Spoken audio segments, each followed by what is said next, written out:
Serious. What do you think is the creepiest or most disturbing unsolved mystery ever?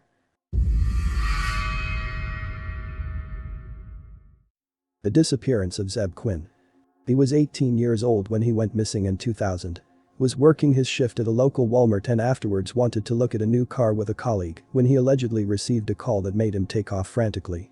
After that he was never seen again.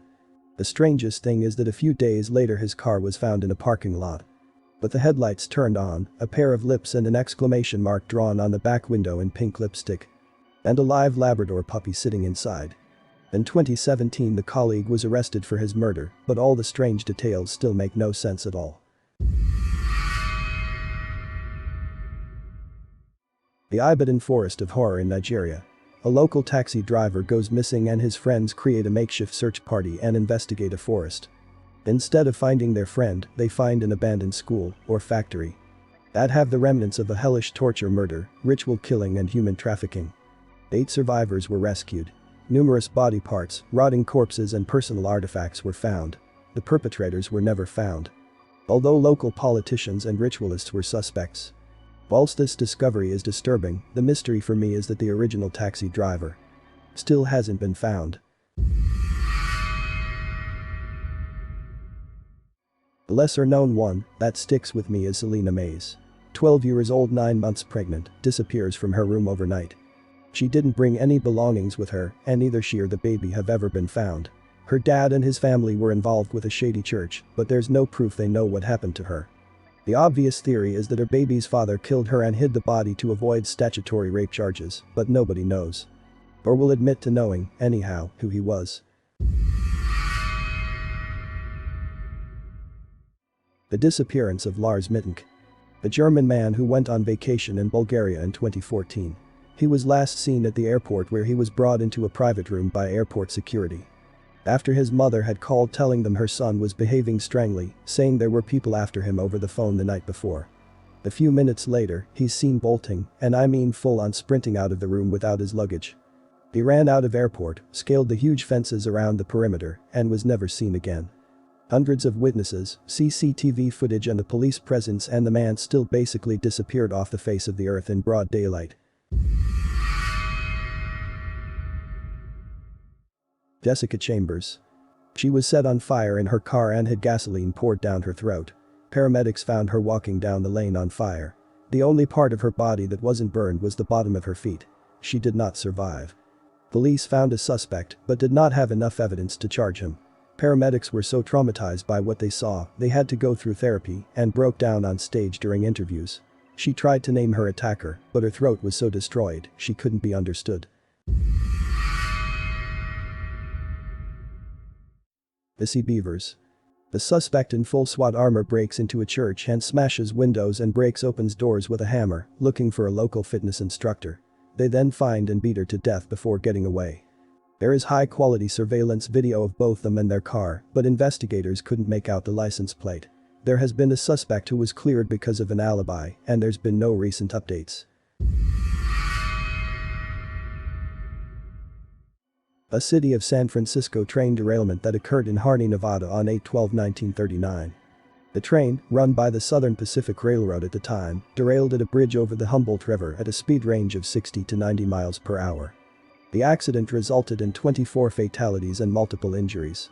Days later, investigators discovered tools at the bottom of the Humboldt River, determining that the wreck was caused by sabotage of the rails. Timmothy Pitzen. The kid who was taken from school by his mother, went to a zoo, a water park, and all those fun places a kid would love, and then went missing after his mother killed herself in response to her rocky marriage. She left a suicide note saying sorry and that Timothy would be safe but never found. Pretty sad considering that the father still believes he's out there, but I'm betting he's dead. Lived close to where it happened too, but not when it initially happened. The disappearance of the Beaumont children. The Beaumont children are siblings who disappeared in 1966. There are still to this day investigations ongoing to try and find the remains of these children. There have been foundations of sheds and houses dug up. The children have never been found, and the suspects has never been identified. The Setagaya family murder. Late on the night of December 30, 2000 in Setagaya, Tokyo, a man broke into the house of a family of 4, strangled the son in his bed, stabbed the father, and brutally killed the mother and daughter. The killer then spent hours in the house eating their food, using their toilet, and going through their paperwork like he owned the place, and eventually left, never to be found since. The death of Rebecca Zahau has stuck with me. Zahau's nude body was found hanging from a balcony, with her wrists and ankles bound and hands behind her back. Her death was ruled as suicide. As if that wasn't strange enough, 2 days prior to her death, the 6-year-old son of her boyfriend fell down a staircase and died. His death was ruled an accident. There's a lot to read about this case, and I highly recommend it if you're into true crime. The case of Adam immediately came to mind. Unidentified male child whose torso was discovered in the River Thames in London, United Kingdom, on 21 September 2001. Dubbed Adam by police officers, the unidentified remains belonged to a black male, around 4 to 8 years old, who had been wearing orange girl shorts. The post-mortem showed that Adam had been poisoned, his throat had been slit to drain the blood from his body, and his head and limbs had been expertly removed. Investigators believe the child was likely from southwestern Nigeria, and that several days before his murder, he was trafficked to the United Kingdom for a Muti ritual sacrifice. To date, nobody has been charged with Adam's murder, and his true identity remains unknown. The Cleveland torso murderer. From 1935 to 1938, there was a serial killer who chopped off the heads and appendages of 12 to 20 people and left their torsos for people to find. The famous detective Elliot Ness was on the case, and the killer taunted him by leaving 2 torsos within full view of his office. The killer was never identified, nor were the majority of the victims. The killer will never be identified, and the victims especially. The victims seemed to be mostly homeless, prostitutes, etc. They weren't exactly traceable people. The killer was surgical. Like literally surgical in the cuts. Nobody will ever know who did it, but Elliot Ness was tortured with solving the case. Though, not as much as the victims were undoubtedly tortured, sadly. It'll remain an unsolved serial killer case. It's very interesting. The Hinterkaifeck murders always freaked me out. I've read quite a bit about it, and it sounds like it was probably a neighbor. But the creepy part is that the killer was probably hiding out in the attic for multiple days beforehand. I read about this for the first time when I went on a multi-night hiking trip. I stayed in cabins. The first night, there was a loft above where we were sleeping. I stared at it all night. Technically not unsolved since everyone can guess what happened to her, but it's one of the creepiest in my opinion. Alyssa Turney was a teenager who disappeared in 2001. Her stepfather, Michael Turney, was obsessed with her. He stalked her at work, put cameras in the vents to spy on her, and made her sign contracts to say he never molested her. Michael picked her up from school early on May 17, 2001, and she's never been seen since. Her half-sister, Sarah Turney, has an amazing podcast called Voices for Justice, which explains the case in detail, and because of her Mitchell Turney was arrested in August 2020. I remember watching the Unsolved Mysteries episode about a person in 1977 who would send creepy anonymous letters to random folks in a small town. Actually threatening ones too. The sender started by mailing up a woman and telling her, if I remember right, that they knew she was cheating on her husband with a superintendent, something she vehemently denied. Then they threatened her husband by saying he'd be in danger if he did not stop the affair. The couple decided to take it upon themselves to hunt the sender down. That ended with the husband dead in his crashed pickup truck. The sender kicked the wife while she was down by leaving threatening signs along her bus route, at least one of which had an actual booby trap on it. They found and arrested a suspect, but it's still unknown today if he's the actual sender. He denies it. The idea that somebody has been quietly studying your life just so they could begin to anonymously blackmail you or make up a rumor to blackmail you with is pretty damn scary. As a diver, I find the disappearance of Ben Mcdaniel to be super interesting. They say he went into a cave and never came out, but some of the world's top cave divers looked for him and never found a body. The only evidence that he went diving were staged gas bottles, but they were filled with normal air, not any sort of mixture or anything. The owner of Vortex Springs, where Ben went missing, also died mysteriously the year after. Just yesterday my colleague told me a personal account of a kidnapping of her friend. This happened when colleague and her friend were 10 years old. One day instead of going straight home, as they usually did, they went to the store to buy some candy. When they left the store some guy stopped them. He started talking to the friend all like, "Your dad sent me to take you home. I totally know you since you were baby." Heavily paraphrased, but you get the gist of it. So the friend got convinced that he really is there to take her home, so she agreed to go with him. This guy also offered ride to my colleague as well, but she refused, and so this guy just drives off with a friend. There was a police search and everything. 25 years has passed since then, and no trace of her was ever found. Colleague thinks that he picked her friend specifically because they were athletes at the time, and the school put their photos in the newspaper quite often. Las Cruces Bowling Alley Massacre. In February 1990, in Las Cruces, New Mexico, 2 intruders entered the bowling alley through an unlocked door before opening time. The cook, Ida Holgan, was forced by one gunman to go to the office where Stephanie Senak, her 12-year-old daughter Melissa Repass, and Melissa's 13-year-old friend Amy Hauser were being held by the other gunman. The women and girls were forced to lie on the ground while the gunman stole $5K from a safe. The alley's pin mechanic, Steve Tieran, arrived at the alley with his daughters, 6-year-old Paula and 2-year-old Valerie, who he'd been unable to find a babysitter for. The gunman then shot everyone. The gunman haphazardly set fire to the office, but it didn't burn much. After they left, 12-year-old Melissa was able to call the police despite being shot 5 times. She and the cook would survive their wounds. Melissa's mother, Stephanie Senak, would initially survive, but would succumb to complications 9 years later. 2-year-old Valerie would survive long enough to be taken to the hospital, but died there. The gunmen have never been identified. After the incident, Stephanie Senak's father, Ronald Senak, who I believe owned the bowling alley and was out of state at the time of the killings, didn't cooperate with authorities. Some believe that the killings might have been a targeted hit in retaliation against Ronald for something he did. The murder of Lindsay Buziak, a case close to home for me that I don't see mentioned as much as it should. A relatively junior realtor in Victoria, British Columbia is showing a luxury home to some clients, and the clients murdered her. The clients. A man and a woman cold called her saying they needed to find something to buy as soon as possible. She was apprehensive of showing the property by herself and asked that her boyfriend come or wait outside or something. Turns out the boyfriend was running late and arrived around as the murder just occurred, but I don't believe he saw anything as the suspects fled through the back door. It's believed that she was the victim of a professional hit for some unknown reason. Also, the cell phone that was used to contact her was purchased by someone with an alias in Vancouver 6 or so months prior and was only ever used to contact her. The case of the Isdal woman. The dead and burned body of a woman was found in a valley called Isdal near Bergen, Norway in 1970. She also had an unholy amount of sleeping pills in her stomach. Many people can remember seeing her before. She was reportedly really nautical and showed strange behavior. She was seen talking to strangers in her room, physically attracted different room numbers to the hotel rooms she stayed, and much more weird stuff. All labels in her clothes were cut off, and she owned several passports. She claimed to be Belgian most of the time. She was reportedly heard speaking German. Theories range from her being a luxury prostitute to her being deeply involved in Cold War espionage. The case of the Jennifer Fairgate, which is not a real name. The body of a woman was found in the Oslo Plaza Hotel in Oslo, Norway in 1995.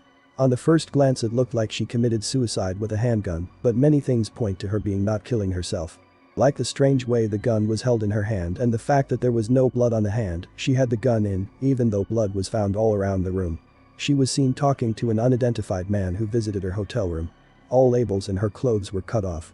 What's strange about her luggage that was found in the room is that she had any underwear with her, even though she had lots of dresses and pairs stockings with her. She claimed to be Belgian and gave an address in Belgium when she checked in. The address doesn't exist. She was reportedly speaking German when checking in. Theories range from her being a luxury prostitute to her being involved in espionage. I find it strange how close those two cases are in many aspects. David Glenn Lewis went missing from Amarillo, Texas on Super Bowl Sunday in 1993. He was an attorney and former judge. His wife and daughter were out of town for the weekend shopping. He stayed back. They got back and the videocassette recorder was set to record the game. He had a sandwich made in the fridge and his wedding ring was next to the sink where he left it when he washed his hands. So they figured out he was there before the game started, as they had to manually set the videocassette recorder. Over a decade later, in 2004, a John Doe was connected to him. All the way in Washington state. The circumstances of the then Doe's death. February 1, 1993. Monday, one day after Lewis was assumed to be home last, a man was walking along Washington 24 at approx 10:30 at night. He was fatally struck by a vehicle which fled the scene. He had no ID on him and was wearing what was described as army surplus clothing. The cold case detective was able to connect it to Lewis in 2004 and give closure to his family. There are so many other details. He told his wife he was in danger but wouldn't explain. Weird tickets were purchased, money was deposited, his car was found with his ID, wallet, etc. under the floor mats. This is the one I cannot shake from my mind. The death of Donohoe. He went missing from South Belfast for 6 days, then someone found his naked corpse at the bottom of a storm drain in North Belfast. Did someone else kill him, or did he do it to himself? Either way, how did he get into the storm drain without anyone seeing or stopping him? How did he even fit in the drain to begin with? Irish storm drains are really small. The details are super weird. He was caught on CCTV cameras riding his bike, and as he proceeded along the route he took, he would lose more and more things. Somehow he went for a bike ride, lost his backpack, then ended up naked, and then in some cul-de-sac he had no reason to be in or even any reason to know about. Then he apparently went and found this storm drain that happened to have been left unlocked, climbed into it, and crawled a great distance inside. Or was taken by someone. There was an article that suggested it was a racist killing, as the area has a bit of a history with racist violence and gangs, but that doesn't really explain how he ended up in the storm drain. Or even why he was riding around shedding his clothes. Boy in the Box, 1957 Philadelphia. Warning. Graphic details. This story just makes me so sad and sticks out to me as a true crime junkie, especially with the recent case of a child being found in a Las Vegas suitcase that is still under investigation. Basically, a young boy whose age was estimated to be 3 to 7 years old was found in a box naked and mutilated with bruises on the side of a road in Philadelphia. It was strange because the boy appeared to have been very malnourished but was recently groomed, haircut, fingernails all trimmed. He was covered in scars, some surgical, suggesting he had previously been taken care of. Evidence suggests he was taken care of by a possible parent guardian before he was taken into custody of his abuser. Cause of death determined to be blunt force trauma. How anyone could do something like this is just foul and disturbing to say the very least. The worst part is, it's just a big mystery, almost nothing to go off of. There wasn't anyone matching his description reported missing. There wasn't any record of this kid, his pure existence was a mystery. Nothing came of the case, even all these years later. There were some leads but they didn't result to much, despite heavy media coverage and a search to find who this boy was. Some theories include that his parents did this to him, which would explain why he was previously in good condition, then they never reported him missing after they killed him. And back then it was easier to not have record of a child that probably or wasn't born in a hospital. But he was a victim of sex trafficking. The cleaning and grooming of him before he was dumped wasn't to pay some sort of respect to him, but to remove of evidence that might have been on his body or any defining features like his hair. What happened to him and who did this? Why the box? Why was he kept malnourished but haphazardly groomed before being dumped on the side of the road? Who is he? The Delphi murders of Abigail Williams and Liberty German. 2 teenage girls hiking on a trail in Delphi, Indiana. Walking across a bridge, one of them spots a creepy guy following them on the bridge and even films it. There's audio recording of suspected bridge guy ordering them to go down the hill. They were murdered and found not far from the bridge they were on. That was years ago, and the murder is nowhere closer to being solved. Even with video of the suspect, the bridge guy. There's been new developments in the last year or two where people thought it might be some guy, but he got ruled out. Now it's a father-son suspect situation right now, and people seem to be holding out hope it's them. I personally don't think it is. But in any case, it's been years now, doesn't look to be solved anytime soon. Very sad situation. The disappearance of Brandon Swanson. It's a lengthy case so I won't summarize here, but he went missing while on the phone with his parents, his last known words being, "Oh shit," before the line went dead. Not a trace of him has ever been found. Thanks for watching. If you like the video, please drop a like, and to stay up to date with my latest videos, make sure to subscribe to this YouTube channel by clicking the button under this video.